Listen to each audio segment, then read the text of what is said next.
major blocks of Stork. I had my arm in a sling, and I was typing and writing longhand with my left hand. And what they say, there is now, and I didn't know this at the time, but there is actually brain science that shows that if you use your non-dominant hand, it actually makes your brain do extra work and fire new neural pathways, and that it actually makes you smarter and more creative. So for all you kids out there, and when you're given an assignment to maybe tell a creative story, write something, you can do anything with your other hand, your left hand. You could throw a ball against a wall, force yourself maybe to write some of it with your left hand, and it actually, apparently, brain science shows that that makes us more creative. It makes our brain work a little harder. So I didn't even know I was doing it at the time, but I was forced to write and type with my left hand. And here's another little, for those of you who have to study. I love brain science. Not that, like I said, I was no prodigy as a child, but I do enjoy, when you study, let's say you study your notes in a spot. Some of us get a favorite spot where we read or we do our homework at the kitchen table, always do it in the same spot.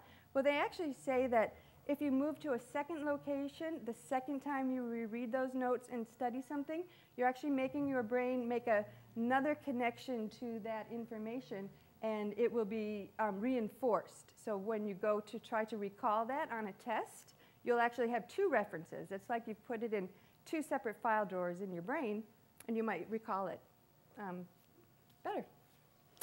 And I think it's interesting, and I will take questions, and I will end mine on time so we stay on track with our, but a lot of people like to hear about the cover art in books, and I think it's interesting for kids to know that I actually don't even get to choose the cover art on my books.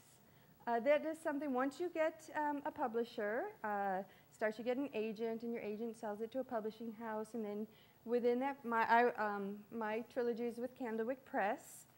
That portion of the book is contractually owned by the publisher. So I never got a say on any. I like my covers.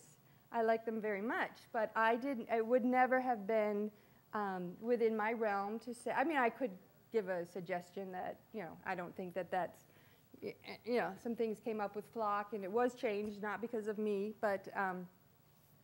So all of that happens on the cover of your book is something, all the writing on the cover, the way that they, that they synopsize your story, just the short summary that they give you on your book is something that the publisher does for you. That as an author, we contractually say, thank you very much for my advance, and I allow you to do the cover art. So I think a lot of kids ask about cover art too when they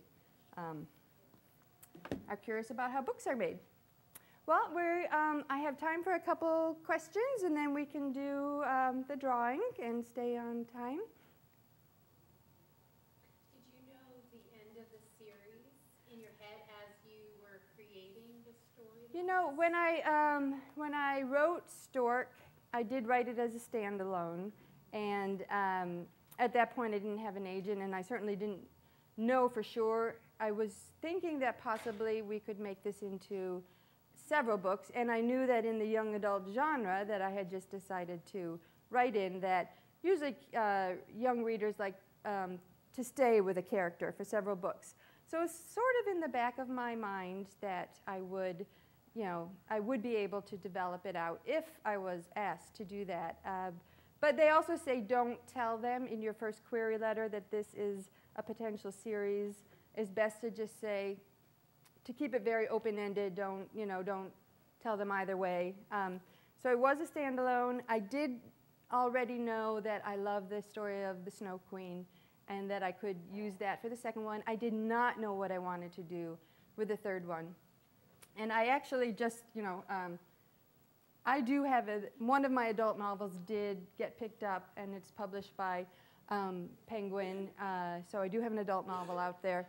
So at the time that I was writing the third book, Flock, this book had come out the second book in my trilogy had come out, so I was promoting and doing all the editorial work for those 2 books in 2011 while I had the deadline for the 3rd book in the trilogy, Flock. And I had a very vague idea where it was going, and I think I was sharing with a friend recently that I wrote Flock under such a deadline and under such pressure with so much else going on with book-wise that I'm shocked now that I survived it. But so I didn't necessarily know the 3rd one. I knew the first 2, and I had kind of that, end of days that I could use, but I should have had a better outline for that one. Any other questions? I'm interested in how you said if you study in different places, your brain learns twice, or you have a different experience. Do you employ that with your writing? Do you write in different locations? Well, I like to, when I'm problem solving, and I'm not sure if it's the same, but I do try to get up and move and do something different, empty the dishwasher, take a shower, go for a walk, just to jar myself if I'm like kind of getting a little, feeling like I'm not productive. So maybe just that, and was there a question back there? Yeah, I guess I was wondering about your writing process. Do you have certain hours that you write? Well, when my kids go to school, and I do have 2 kids in high school, I write during the day, and I only require of myself 500 words a day, which is really only as many words as you see on this opening, 2 pages. It's not a lot, and if you do that, you will do 10,000 words a month. You do 500 words a day, Monday through Friday, would be 2,500 words by Friday. At the end of a month, that's 10,000 words, if you just stay with just that much. And this book is 75,000 words, a little bit more. That's 7.5 months for a novel, which allows you time to go back. And, so I think it's important for anything because it's like running a marathon, not to be too overwhelmed with the process and to take it in small, doable, manageable pieces, which I do. And if I do extra words, I get to put them in the bank. But if I don't make my 2,500 words by Friday, I have to work the weekend. And it's just like a small contract with myself when I'm actively writing a book. And I just keep it manageable, and I don't overwhelm myself. Well, at that pace, at only 500 words a day, I can actually edit that same day and look at it. And when I start the next day, I'll probably go over, reread a few pages just so I can get back into the story. But I write a pretty tight first draft, which is rare too. I don't do a sloppy first draft. I do write a pretty clean first draft, but I go slowly. Should we do the drawing? Thank you so much.